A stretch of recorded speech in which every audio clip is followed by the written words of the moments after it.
My name's Rіґлі, I'm from the UK. I'm 24 years old. So I have been here in Ukraine for around 4.5 months. Most of that has been combat missions. However, I do have experience prior to this, non-combat related.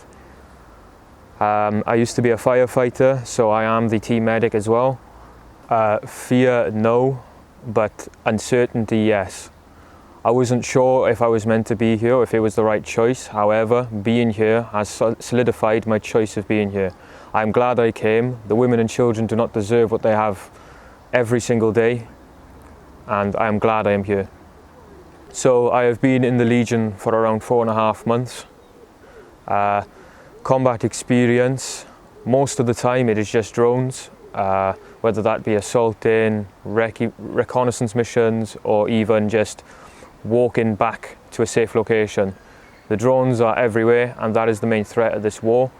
However, the experiences that I have had, some of them I would not like to speak about, but others I can talk about freely. Meeting with the enemy, so beforehand I was a bit nervous and a bit anxious as I didn't know what to expect. However, upon arriving towards the situation itself, we were around 7 meters away from the enemy. This situation can be a bit scary for many people. However, in the moment, I was filled with adrenaline and it was quite the experience. Now, the usage of drones for the enemy, the people inside were hidden, so we didn't actually manage to see them until they came out and chased us away. However, the drones, they come and they drop big bombs, grenades, C4, sometimes it can be thermobaric, sometimes it can be napalm. Now, they also watch us with those drones and triangulate mortars and artillery on our positions as well. In order to survive, you have to be battle ready, battle fit, and mentally strong.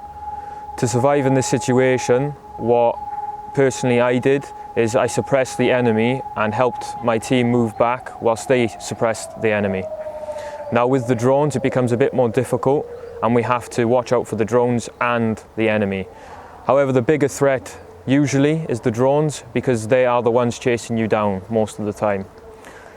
Now, in this situation, we would try and shoot the drones if we can. If we can't, then so be it. But we have to move and keep moving and not stay still, because if we stay still, they will drop a grenade or maybe even fly a first-person view drone into us, which is an FPV with an RPG warhead.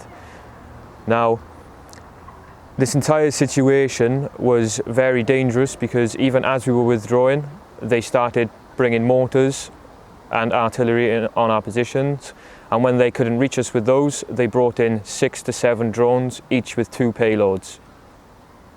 We have to keep running and keep combat fit and make sure every one of your team is okay on the way back. In this situation, I did get hit in my shoulder, but it was okay because I had my team here and they helped me get back. I think that it has made me stronger in the sense of when the situation arises, I can act a bit more appropriately and be able to command people who haven't had these situations before. Now, the drone itself afterwards, I'm glad we were all okay.